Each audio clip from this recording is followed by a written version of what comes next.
మధురం మధురం నీ వాక్యం నా త్రోవకు దీపం నీ వాక్యం. యేసు నామములో మీకు శుభములు సమృద్ధిగా కలుగునుగాక. మధురం నీ వాక్యం అనే కార్యక్రమానికి స్వాగతం. ఈరోజు మనం పరిశుద్ధ గ్రంథంలో దేవుని తీర్పు అనే అంశం 7వ భాగం ధ్యానించుకుందామండి. మధురం మధురం నీ వాక్యం నా త్రోవకు దీపం నీ వాక్యం. ఈరోజు మరి ఎలా రాజులు పశ్చాత్తాపడ్డారు, నిన్నటి దినాన రాజులు ఎలా దేవుణ్ణి ధిక్కరించారు, ఫలితంగా ఎలాంటి తీర్పు పొందారు ధ్యానించుకుందాం.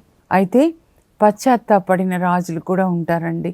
దేవుడు మన నుంచి కోరుకునేది ఏంటంటే మనం ఆయన వైపు తిరిగి మన పాపాలని ఒప్పుకొని మన పాపాలని దేవుని సన్నిధిలో విడిచిపెట్టాలి, పశ్చాత్తాపడాలి. అది దేవుడు మన నుంచి కోరుకునేదండి. అలా పశ్చాత్తాపడిన 2 రాజులని మనం ఈరోజు ధ్యానించుకుందామండి. ఒకరు ఉత్తర ఇజ్రాయెల్ని పరిపాలించిన అహబ్ రాజు, ఇంకొకరు దక్షిణ యూదాన్ని పరిపాలించిన దావీదు రాజు. వీళ్ళిద్దరిని గురించి ధ్యానించుకుని మనం కూడా పశ్చాత్తాపడదాం. యోహాను సువార్త 16:13లో యేసు ప్రభు చెప్తారు, పరిశుద్ధ ఆత్మ వచ్చినప్పుడు ఆయన పాపములను ఒప్పిస్తాడు. He will convict you of your sins. ఆయన మీ పాపములను ఒప్పించి పశ్చాత్తాపడేలాగా చేస్తాడు. రాతి గుండె ఉన్నప్పుడు మరి పశ్చాత్తాపం ఉండదండి. కానీ పరిశుద్ధాత్మ వచ్చినప్పుడు రాతి గుండెని మాంసపు గుండెగా మారుస్తాడు, కరుణ కలిగిన గుండెగా. అప్పుడు ఆ రాయి పొలం గట్టిగా ఉంటే నీళ్ళు వర్షం పడినప్పుడు మెత్తగా అయిపోతుంది కదా, అలా మెత్తని గుండెగా మార్చి మన పాపాలని ఒప్పించి మనం యేసు ప్రభు సన్నిధిలో పశ్చాత్తాపడేలాగా చేసేది పరిశుద్ధ ఆత్మదేవుడు అండి. ఇది అసలైన కృప అన్నమాట. తప్పిపోయిన కుమారుడు తండ్రికి దూరంగా వెళ్తాడు. మరి వేశ్యలతో తన డబ్బు పాడి చేశాడు. పందుల పొట్టు తినడానికి కరువు అవుతుంది పందుల యజమాని దగ్గర. అంటే పందులంటే పిశాచులు, యజమానుడు అంటే సైతాన్ దగ్గర ఉన్నాడనమాట. ఇలాగే త్రాగుతూ పాపం చేస్తూ వ్యభిచారం చేస్తూ. కానీ పరిశుద్ధ ఆత్మ ఆయనని తాకినప్పుడు ఆయనకి కనువిప్పు కలుగుతుంది. త్రాగుబోతులకి మత్తుపోయినట్లుగా కనువిప్పు కలిగించి, నేనేంటి ఇక్కడ ఉన్నాను, నా తండ్రి దగ్గర ఎంతోమంది పని వాళ్ళకి చాలా భోజనం దొరుకుతుంది, ఛీ అని తిరిగి తండ్రి దగ్గరికి వస్తాడు. ఇలా తీసుకొని వచ్చేది ఎవరు అనంటే పరిశుద్ధ ఆత్మదేవుడు అండి. కనుకనే మనం పరిశుద్ధ ఆత్మ కొరకు ప్రార్థించాలి. మీరు మమ్మల్ని తాకండి పరిశుద్ధ ఆత్మదేవ. ప్రతి ఒక్కరి బిగినింగ్ అలాగే ప్రారంభమవుతుందండి. నాకు కూడా 90 ఏళ్ళలో నా పాపాలు చూపించి నేను పశ్చాత్తాపడేలాగా చేసి యేసు రక్తంలో కడుక్కునేలాగా చేసి నన్ను యేసు ప్రభుతో నా వివాహం చేశారు. అట్లా అని ఇప్పుడు పాపం చెయ్యనని కాదండి. కనుకనే ప్రతిరోజు అడుగుతాను, ప్రభా నా పాపాలు మన్నించి నీ రక్తంలో కడుగయ్యా. ఎందుకంటే భూమి మీద ఎవరు నీతిమంతులు లేరు. కానీ ఒక్కసారి యేసు ప్రభుతో మనం అంటు కట్టబడిన తర్వాత ఆయన నీతి ప్రేమ మనలో వస్తుందండి. ఈ వాక్యం ద్వారా నిమిషము దేవుడు మనతో మాట్లాడతారనమాట. కనుక ఆయనలాగా ఉండాలి అని పరిశుద్ధ ఆత్మదేవుడు మనల్ని ప్రేరేపిస్తారు. వాక్యాన్ని చదివించి ఇలా ఉండాలి, యేసు ప్రభు యొక్క క్యారెక్టర్ని మనకి వాక్యంలో చూపిస్తారనమాట. అది చాలా ముఖ్యమైనది. దాని కొరకు మనం ప్రార్థించాలండి. వాళ్ళు రాజులు కావచ్చు, ప్రజలు కావచ్చు, ప్రతి ఒక్కరిని ఈరోజు పరిశుద్ధాత్మ దేవుడు తాకి రాతి గుండెను మాంసపు గుండెగా చేసి వాళ్ళ పాప స్థితిని గ్రహించే కృపని దయచేదురుగాక. రాతి గుండె ఉన్నప్పుడు రాళ్ళని నీళ్ళలో వేస్తే ఆ నీళ్లు పీల్చుకోదు కదండి, ఎందుకంటే రాతి గుండె. కానీ స్పాంజ్ వేసామనుకోండి పీల్చుకుంటాం. అంటే మెత్తని గుండెగా దేవుడు మార్చాలన్నమాట. ఆ కృప దేవుడు ఇవ్వాలండి. అలా మారిన వాళ్ళే సౌలు పౌలుగా మారాడు. పునీత అగస్టిన్ గారు వాళ్ళ మమ్మీ పునీత మోనిక చేసిన ప్రార్థనని బట్టి ఆయన హృదయాన్ని కూడా దేవుడు తాకుతారు, చీకటి నుంచి వెలుగులోనికి వస్తాడు. ఈ సంవత్సరము పశ్చాత్తాప సంవత్సరం అండి. మనందరం కూడా మన పాపాలని ఒప్పుకోవాలి. యేసు ప్రభు సన్నిధిలో ఆయన రక్తంలో కడుక్కోవాలి. పరలోకం నుంచి మన కొరకు వచ్చారండి యేసు ప్రభు. ఇదో నిన్న నేను ముత్తంగిలో మాట్లాడుతుంటే ప్రభు ఏంటి అని అంటే రూట్ మ్యాప్ అన్నమాట. ఒక చోటుకి వెళ్తే మనం రూట్ మ్యాప్ పెట్టుకుంటాం కదండి. యేసు ప్రభు పరలోకం నుంచి వచ్చి పరలోకానికి రూట్ మ్యాప్ ఏంటి అని మనకి బోధించారనమాట. ఈ బైబిల్ గ్రంథమే రూట్ మ్యాప్. ఇది లేకుండా యేసు ప్రభు బోధన మొత్తం కూడా దేవుని బోధన. అయితే పాత నిబంధన తండ్రి దేవుడు, 4 సువార్తలు, యేసు ప్రభు, తర్వాత పరిశుద్ధాత్మ అన్నమాట. అయితే యేసు ప్రభు మొదటి ప్రసంగం చెప్పానండి, కొండ మీద ప్రసంగం, మత్తయి 5, 6, 7 అధ్యాయాలు. అది పరలోకానికి రూట్ మ్యాప్ అన్నమాట. అలా వెళ్తేనే యేసు ప్రభు జీవించాడు, బోధించాడనమాట. కనుక నేనే మార్గం అని చెప్పాడు. ఆయన నడిచిన ఆ మార్గం ప్రేమ మార్గం, దేవుని యొక్క చిత్తం ఆయన చేశాడు. ఏ మాట మాట్లాడినా కూడా అలా మనం జీవించాలన్నమాట. కనుక నేను మళ్ళా చెప్తున్నాను, మీ దినాన్ని మొట్టమొదట దేవుడు మీ జీవితంలో ఉండాలి. బైబిల్ చదవడంతో మీరు ప్రారంభించండి. దేవుడు మీకేం చెప్తారో దాన్ని విధేయించండి. 2 మాటలే, వినండి, విధేయించండి. చదవండి, దాన్ని విధేయించండి. Put God's word in your mouth, in your ear, in your eyes. సామెతలు 20:22 అన్నమాట. దేవుని యొక్క వాక్యాన్ని మీ కన్నుల ఎదుట నుంచి పక్కకి తప్పిపోనివ్వకండి. చెవియొగ్గి వినండి, మీ నోటితో పలకండి, హృదయంలో దాచుకొనండి, పాటించండి. అప్పుడు ఈ వాక్యాలు మీకు జీవాన్ని, శరీరానికి ఆరోగ్యాన్ని ఇస్తాయి. కనుక ఇది మందుల సీసా అన్నమాట. ఇంకొకటి రూట్ మ్యాప్. రూట్ మ్యాప్ తప్పిపోతే ఎలా అండి? ఒకసారి ముత్తంగి వెళ్తూ ఉంటే, మేము హైదరాబాద్ నుంచి, హిమాయత్ నగర్ అండి మాది, గచ్చిబౌలి వస్తుంది, తర్వాత పటంచెరు. అక్కడ డ్రైవర్ బై మిస్టేక్ మాది పటంచెరుకి వెళ్ళాలి, ముత్తంగి వెళ్ళాలంటే బై మిస్టేక్ రాంగ్ రూట్ తీసుకున్నాడు. అక్కడ చాలా రూట్స్ ఉన్నాయి, అలా రాసి ఉన్నాయన్నమాట. సో కుక్కట్పల్లి అని చెప్పి ఇలా రాంగ్ రూట్ తీసుకుంటే కుక్కట్పల్లి చాలా తిరిగి మళ్ళా మేము పటంచెరుకి రావాలంటే మాకు చాలా టైం పట్టింది. లాంగ్ రూట్ అయిపోయింది అనమాట. కనుక ప్రతిసారి ఇంకా చెప్తాను, జాగ్రత్త, నువ్వు అక్కడ గచ్చిబౌలి దగ్గర వచ్చినప్పుడు జాగ్రత్త అని. ఇంకోసారి మిస్టేక్ చేయలేదు. మీరు కూడా దారి తప్పి ఉంటే మళ్ళా తిరిగి దారిలోనికి రండి. ఇంకా ఇది ఫైనల్ లాస్ట్ బస్ ఎట్లా అంటారో, ఈ సంవత్సరం పశ్చాత్తాపడాలి. పశ్చాత్తాపడకుండా ఈ రాతి గుండెతో శరీర వాంఛలు తీర్చుకొని అలా మరణిస్తే తెల్లవారేసరికి ధనికుడు ఎక్కడున్నాడో లూకా సువార్త 16లో అక్కడే ఉంటామన్నమాట. కనుక ఈ సంవత్సరం పశ్చాత్తాప సంవత్సరం, బైబిల్ సంవత్సరంగా ప్రకటించుకొని, దేవుడు తగ్గించుకొని ఈ లోకానికి వచ్చి పరలోకానికి రూట్ మ్యాప్ ఏంటి అని బోధిస్తే ఇంత నిర్లక్ష్యమా? 1500 సంవత్సరాలు పట్టింది బైబిల్ గ్రంథాన్ని రాయడానికి. ఒక్క ప్రసంగం గాంధీ గారు లేవగానే మత్తయి సువార్త 5, 6, 7 అధ్యాయాలు చదువుకొని దినాన్ని ప్రారంభించేవాళ్ళు అనమాట. ఆయన బైబిల్ ఇప్పటికి కూడా ఉందండి. మరి America 16th president Abraham Lincoln గారు ఎప్పుడు చూసినా బైబిలే చదువుతూ ఉండేవాళ్ళంట. ఆయన ఇప్పుడు మరి ట్రంప్ గారు ప్రమాణ స్వీకారం చేశారు కదా, ఆయన 47th ప్రెసిడెంట్ ఆఫ్ అమెరికా అన్నారు. అయితే ఆయన తర్వాత వచ్చినటువంటి ప్రతి ప్రెసిడెంట్ కూడా అబ్రహాం లింకన్ గారి బైబిల్ మీద చేయి పెట్టి ప్రమాణ స్వీకారం చేస్తారంట. దేవుణ్ణి నిర్లక్ష్యం చేయకండి, దేవుడు 0 అని అనకండి. బైబిల్ గ్రంథాన్ని మీరు చదవట్లేదు, నిర్లక్ష్యం చేస్తున్నారంటే దేవునికి ఇచ్చే గౌరవం ఏంటి? 3 రంధ్రములలో శ్వాస ఉన్న నరుని బండారం ఎంత అని చెప్తున్నారు. దేవుణ్ణి గౌరవించి మీ దినాన్ని బైబిల్ గ్రంథాన్ని చదవడంతో ప్రారంభించి ఆయన ఏం చెప్తారో దాన్ని పాటించండి. ఇదే నేను చేతులు జోడించి మీకు చెప్పేదన్నమాట. ఇప్పుడు అహాబు రాజు దగ్గరికి వద్దామండి. ఉత్తర ఇజ్రాయేలు, దక్షిణ యూదా. ఇది మీరు మ్యాప్ చూడండి, బైబిల్ వెనకాల మ్యాప్స్ ఉన్నాయి. దయచేసి మీరు మ్యాప్స్ అంతా కూడా జెరాక్స్ చేయించుకోండి, ఒక సెట్ పెట్టుకోనండి, బైబిల్ డైరీ పెట్టుకోనండి. ఇలా పెట్టుకొని ప్రతిరోజు మీరు ఏం చదువుతారో అవి ముఖ్యమైనవి రాసుకోండి. మీకు ఎక్కువగా ఏది ఇది నా కొరకే దేవుడు మాట్లాడారు అనేది రాసుకొని దాన్ని పాటించండి.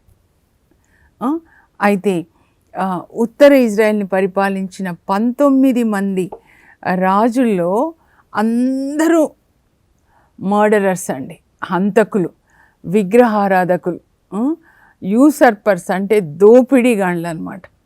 అందరూ కూడా దైవభీతి లేకుండా ఉన్నారనమాట.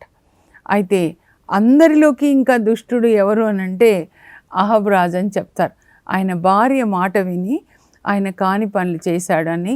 అయితే ఈ అహాబు రాజు చరిత్ర 1వ రాజుల గ్రంథంలో 16వ అధ్యాయంలో 29 నుంచి 33 వరకు, తర్వాత 17 నుంచి అంతా ఉంటుంది. ఆయన దేవుని మాట వినట్లేదన్నమాట. అందువల్ల దేవుడు ఆయనని హెచ్చరించడానికి అగ్నిలాగా దేవుని కొరకు మండిన ఏలియా ప్రవక్తని లేవనెత్తుతాడండి. అయితే 3.5 సంవత్సరాల కరువు కూడా వస్తుందండి. ఆ తర్వాత ఇప్పుడు 21వ అధ్యాయానికి మనం వస్తే, ఇక్కడ అహాబు రాజుకి జెజ్రీల్లో ఒక ప్యాలెస్ ఉంటుందండి. అంటే ఉండడమేమో సమారియా క్యాపిటల్ అనమాట. కానీ రాజులు కదా, వింటర్ ప్యాలెస్, సమ్మర్ ప్యాలెస్ అక్కడక్కడ వాళ్ళకు ఉంటాయి. అక్కడ వెళ్ళినప్పుడు అక్కడ ఉండడానికి అనమాట. సో ఆయన ఆ జెజ్రీల్ అనమాట. ఆ జెజ్రీల్ ఆయన ప్యాలెస్ ప్రక్కన పాపము నాబోత్ అనే ఒక చిన్న రైతండి, ఒక 2 ఎకరాలు ఉందేమో, ద్రాక్ష తోట ఉంటుంది అనమాట. ఈ రాజు కన్నులు ఆ ద్రాక్ష తోట మీద పడతాయన్నమాట. చూడండి, అందుకే ఆ పెద్దవాళ్ళకి దూరంగా ఉంటే చాలా మంచిదండి. అప్పుడు ఈ అహాబు రాజు వెళ్ళి నాబోతుని అడుగుతాడు, నీ ద్రాక్ష తోట నాకు అమ్ముతావా? ఎంత ధర అంటే అంత ఇస్తాను, లేకపోతే ఇంకొక ద్రాక్ష తోట అయినా ఇస్తాను. రాజులు కదా, వాళ్ళకి చాలా ఉంటాయి ద్రాక్ష తోటలు. కానీ ఆయన అంటాడు, నేను అమ్మను మహారాజా, నన్ను క్షమించండి, ఇది మా పిత్రార్జితం, తాత ముత్తాతల నుంచి అట్లా వస్తే వాళ్ళకి సెంటిమెంట్స్ కదా, సారీ అని చెప్తే ముఖం చిన్నగా చిన్నబుచ్చుకొని ప్యాలెస్కి వెళ్తాడు. తినడు. భార్య అడుగుతుంది, జెజబెల్ మహాక్రూరురాలు అనమాట. జెజబెల్ అంటే బైబిల్ డిక్షనరీలో మీనింగ్ ఏంటని నేను చూశానండి, princess of the devil, Satan's రాకుమార్తె అనమాట. సైతాన్ యొక్క రాకుమార్తె. అంత సైతాన్ ఆమెలో పుట్టినట్లుగా అనమాట. ఆ భార్య వచ్చి అడుగుతుంది, ఏంటండి తినడానికి రావట్లేదు అంటే చెప్తాడు, ఓ ఇజ్రాయెల్ రాజు సామర్థ్యం ఇంతేనా, రేపు ఈ పాటికి ఆ ద్రాక్ష తోట మీదవుతుంది, నేను చేస్తానని అంటుందండి. కూర్చొని రాత్రి రాజు పేరిట లేఖలు రాస్తుంది ఆ జెజ్రీల్లో ఉన్నటువంటి అధికారులకి. మీరు ఉపవాస దినాన్ని ప్రకటించి ప్రజల్ని పోగు చేసి నాబోతుని తీసుకొని వచ్చి అక్కడ 2 దుర్మార్గులకి లంచాన్ని ఇచ్చి నాబోతు మీద కూట సాక్ష్యం పలికించండి. ఈయన మోషే ధర్మశాస్త్రానికి వ్యతిరేకంగా మాట్లాడుతున్నాడు, దేవదూషణ చేస్తున్నాడు, రాజుకు వ్యతిరేకంగా మాట్లాడుతున్నాడు. వాళ్ళకి మోషే ధర్మశాస్త్రానికి వ్యతిరేకంగా మాట్లాడితే ప్రజలకి చాలా కోపం వస్తుందండి. ఆమె లేఖ రాసి రాజు ముద్ర వేస్తుందండి. అంటే ఫోర్జరీ అంటారు, రాజు సైన్ చేసినట్లుగా. వాళ్ళు అనుకుంటారు అహాబు రాజు ఆజ్ఞ కదా అని పాటిస్తారండి. ఉపవాసం అని చెప్తారు, ప్రజలు వస్తారు. ఈరోజు ఉపవాస దినం అంటే ఉపవాస ప్రార్థన అని వస్తే ఆ ప్రార్థన చూడండి, నాబోతు ద్రాక్ష తోటలో పని చేసుకుంటుంటే ఆయనని పిలిపించి ఆయన ఇలా అని ఆ 2 లంచాలు తీసుకున్నారు కదా ఆ దుర్మార్గులు, ఈయన మీద కూట సాక్ష్యం పలుకుతారు.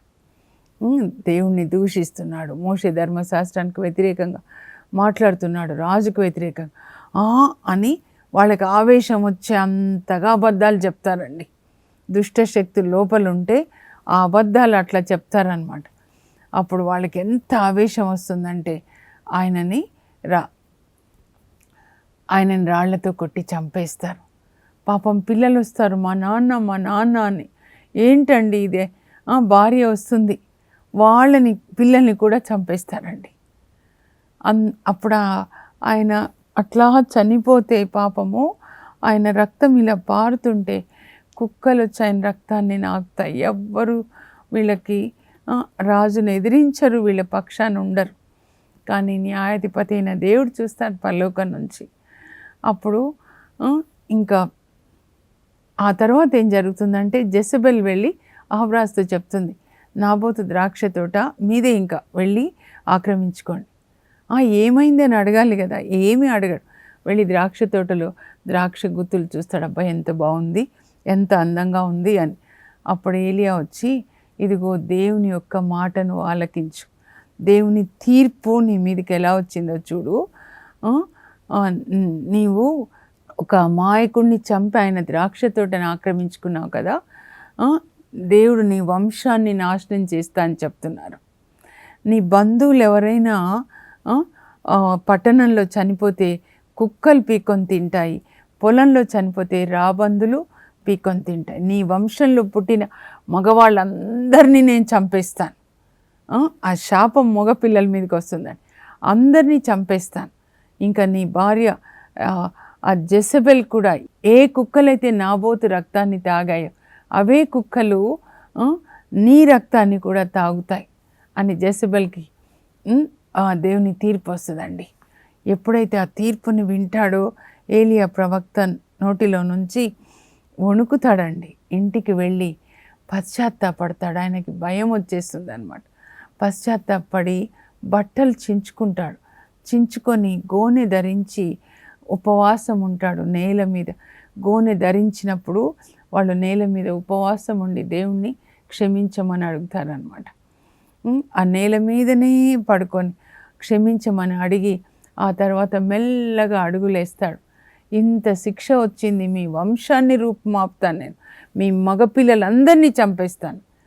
అప్పుడు ఎప్పుడైతే ఈయన క్షమించమని అడుగుతాడో, పశ్చాత్తాపడతాడో, దేవుడు చూస్తారు. చూసి ఏలియాతో మాట్లాడుతున్నాడు, ఏలియా చూసావా, అహాబు నాకు భయపడి వినయాన్ని అలవర్చుకున్నాడు కనుక నేను అతన్ని కాలంలో శిక్షించాను, అతని కుమారుల కాలంలో శిక్షిస్తాను.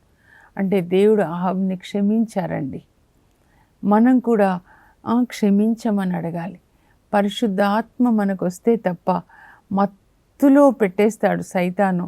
మన మనసులకి చీకటిచ్చి మనం చీకటిలో ఎక్కడికి పోతున్నామో కూడా తెలియక, ఇది పాపం అని కూడా తెలియట్లేదండి.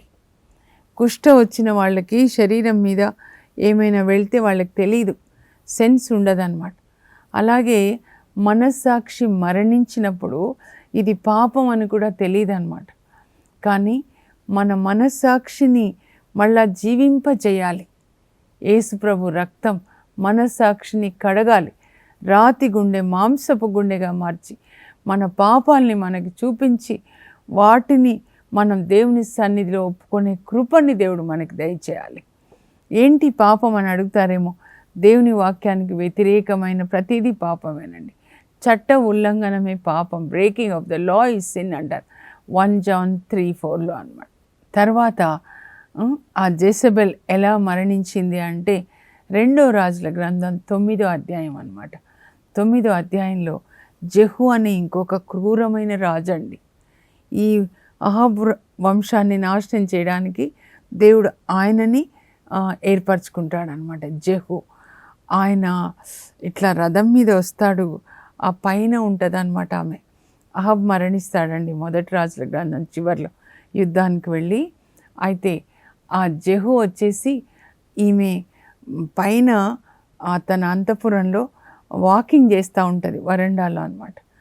జెహూ రాజు వచ్చేసి ఇంకా కుశలమేనా అని అంటుంది అనమాట. ఈమె ఎక్కడ కుశలం అని చెప్పి ఆమె వెనకాల సెక్యూరిటీ గార్డ్స్ ఉంటారండి, వాళ్ళకి చెప్తాడు, ఈమెని పైనుంచి కిందికి తోసేసేయండి అంటే తోసేస్తే ఆమె క్రింద పడుతుందండి.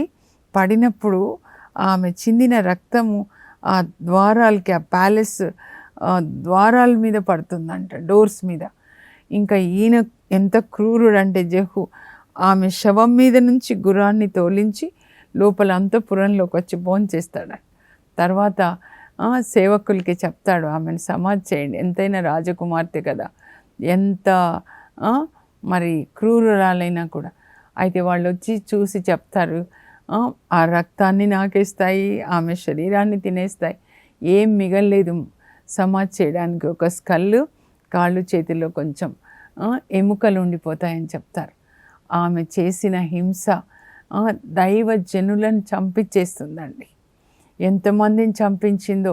ఓబాద్య అంటాడు, రాజు దగ్గర పనిచేసే ఆయన అనమాట, మేనేజర్, ప్యాలెస్ మేనేజర్ లాగా. ఆయన ఏలియా ప్రవక్తతో అంటాడు, ఈ జెజబెల్ దైవజనులను చంపిస్తుంటే నేను 100 మందిని, 50 మందిని ఒక గుహలో, 50 మందిని ఇంకొక గుహలో పెట్టి దాచిపెట్టి నేను వాళ్ళని పోషిస్తున్నానంటాడు. ఇంతమందిని దాచిపెట్టాడు అంటే ఎంతమందిని చంపించుంటుందో కదా. మనమందరము పశ్చాత్తాపడాలండి. అహాబు రాజు ఎట్లా దేవుని వైపు తిరిగాడు, పశ్చాత్తాపడ్డాడు, దుష్ట పనులే చేశాడు. ఆయన ఎందువల్ల చేశాడంటే ఇక్కడ రాయబడి ఉంటుందండి, భార్య మాట విని ఆయన కాని పనులు చేశాడు. అప్పుడు నాకు జ్ఞాపకం ఏమొచ్చిందంటే, అధికారంలో ఉన్నప్పుడు, పిలాతు అధికారంలో ఉన్నప్పుడు ఆయన భార్య పిలాతుకి రాస్తుందన్నమాట, యేసు ప్రభుకి తీర్పు తీర్చే సమయంలో ఆ నీతిమంతుని విషయంలో జాగ్రత్త, కలలో నేను చాలా ఆ నీతిమంతుని బట్టి నేను చాలా బాధపడ్డాను, జాగ్రత్త, నీ అధికారాన్ని ఆ నీతిమంతుని విషయంలో నువ్వు జాగ్రత్తగా ఉండాలి. స్త్రీలకు కూడా నేను చెప్తున్నా అండి, మీ భర్తలు ఒక అధికారంలో ఉన్నప్పుడు వాళ్ళు ఏదైనా కావచ్చు, కానీ ఆ అధికారాన్ని బట్టి ఎవరికి నిర్దోషులకు అన్యాయం చేయకూడదండి. మంచి సలహాలు ఇవ్వండి మీరు. సామెతలు 31లో మరి రాయబడినట్లుగా అన్నమాట, 10వ వచనం నుండి, ఆదర్శ గృహిణి ఎలా ఉంటుంది, ఆమె పగడంల కంటే విలువైనది, ఆమె వేకువనే లేచి అనుంది, కానీ వేకువనే లేచి బైబిల్ చదువుకొని స్తుతించి ప్రార్థించాలి. విజ్ఞాన వాక్కులు పలుకుతుంది, తళుకు బెళుకులు నమ్మరానివి, ఈ బాహ్యమైన అందము నమ్మరానిది. అలా చూసే అహాబు ఆ సీదోను రాజు ఎద్బాల్ కూతురండి ఈమె జెజబెల్, అన్యుల అమ్మాయిని పెళ్లి చేసుకుంటాడు ఒక రాజయ్యుండి. ఎందుకు? అందాన్ని, బాహ్యాన్ని చూసి పెళ్లి చేసుకున్నాడు. కానీ ఈ అందచందాలు నిలువరానివి, మోసకరమైనవి, కానీ దేవుని పట్ల భయభక్తులు గల మహిళ మెచ్చుకోదగినది. ఆమె విజ్ఞాన వాక్కులు పలుకుతుంది. పిలాతు భార్యలాగా మీరు మీ భర్తలకి దేవుని వాక్యం ప్రకారం సలహాలు ఇవ్వండి, మీ తల్లిదండ్రుల్ని గౌరవించండి అని చెప్పండి. దేవుడు చూస్తున్నారండి. దైవ భీతి కలిగి రూతు ఎట్లా అత్తకి లోబడి ఉంది, ఇద్దరు అలా అత్తని పట్టుకొని దేవుని దీవెనలోనికి వచ్చి యేసు ప్రభు వంశావళిలో చేర్చబడుతుందండి. బోవజ్ని వివాహం ఆడి అలా అత్తని పట్టుకోవడం ద్వారా దేవునితో కనెక్ట్ అయిందనమాట. కనుక అత్త కోడళ్ళు సమాధానంగా ఉండండి. కోడళ్ళు అత్తల్ని గౌరవించండి, అత్తలు కోడళ్ళని ప్రేమించండి, మీరు సమాధానంగా ఉండండి. తర్వాత స్త్రీలందరికీ చెప్తున్నాను నేను, ఒక అక్కలాగా, తల్లిలాగా మీరు మీ భర్తలకి వాక్యం ప్రకారం మీరు మంచి సలహాలు ఇవ్వండి, నీతిని కాపాడమని. లంచాలు ఇంటికి తీసుకొని రావద్దు. యోబు గ్రంథం 15:34లో లంచములతో కట్టిన ఇల్లు మంటల్లో కాలిపోతుంది, కనుక నీతిమంతుల ఇండ్లను ఆయన ఆశీర్వదిస్తాను. సామెతలు 3:33లో అన్నమాట, దుష్టుల ఇండ్లను నేను నాశనం చేస్తానని చెప్పారు. కనుక ఎలాంటి దుష్టత్వము మీద మన ఇల్లు కట్టబడకూడదండి. దేవుని వాక్యం ప్రకారం నీతి మీద మన ఇల్లు కట్టబడాలన్నమాట. ప్రార్థన చేసుకుందాం. పరలోక తండ్రి, మీ పరిశుద్ధ నామమునకు స్తోత్రం కలుగును గాక. అహాబ్ జీవితం ద్వారా, మరి ఆయన భార్య జెజబెల్ జీవితం ద్వారా మీరు మాకెన్నో పాఠాలు నేర్పిస్తున్నారు ప్రభా. అధికారంలో ఉన్నాను కదా అని దోచుకోవడము, చంపడము, హత్యలు, అయ్యా దైవ భీతి లేకుండా విగ్రహారాధనని ప్రేరేపిస్తాడు ప్రభా. ఇజ్రాయేలు రాజయుండి కూడా అన్యుల స్త్రీని పెళ్లి చేసుకొని ఆమె కొరకు అన్యులకి దేవాలయాల్ని కట్టిస్తాడు. అంతేకాదు అమాయకులైన ప్రజల్ని దోచుకొని వాళ్ళ పిల్లల్ని చంపించాడు ప్రభా. అలా ఎవ్వరూ అధికారంలో ఉన్నవాళ్ళు అలాంటి అన్యాయాలు చేయకుండా న్యాయంగా పరిపాలించేటట్లుగా దావీదు రాజులాగా కృపని దయచేయండి. మేము ఒక కంపెనీలో ఉండొచ్చు, స్కూల్లో ఉండొచ్చు, ఎక్కడ అధికారం ఉన్నా కూడా యేసయ్య నీతిగా మేము పరిపాలించేటట్లు. అలాగే జెజబెల్ దైవ భీతి లేకుండా దైవజనులని చంపిస్తుంది. అలా ఉండకుండా నాయనా మేము మంచి సలహాలు భర్తలకు ఇచ్చేటట్లుగా, వాళ్ళు దేవుని మార్గంలో నడవడానికి కావలసిన సలహాలు ఇచ్చేటట్లు, విజ్ఞాన వాక్కులు పలికేటట్లుగా, లంచాలు మా ఇంటిలోనికి రాకుండా, ఎవరి ఇంటిలోనికి ప్రభా లంచాలు రాకుండా మా కష్టార్జితం మేము అనుభవించేటట్లుగా నీతిమంతుల కుటుంబాలుగా మా కుటుంబాన్ని దీవించండి. లూకా 1:6 జకరియా ఎలిజబెతమ్మలు దేవుని ఆజ్ఞలకు లోబడి దేవుని దృష్టిలో నీతిమంతులుగా జీవించారని చెప్పారు. అలాంటి కృప మాకు ఇవ్వండి. ఈ సంవత్సరం బైబిల్ చదువుకొని మీరేం బోధించారో యేసయ్య నాయనా దాన్ని మేము పాటించడానికి సహాయం చేయండి. యేసు నామంలో అడుగుచున్నాం తండ్రి, amen. God bless you. Have a blessed day.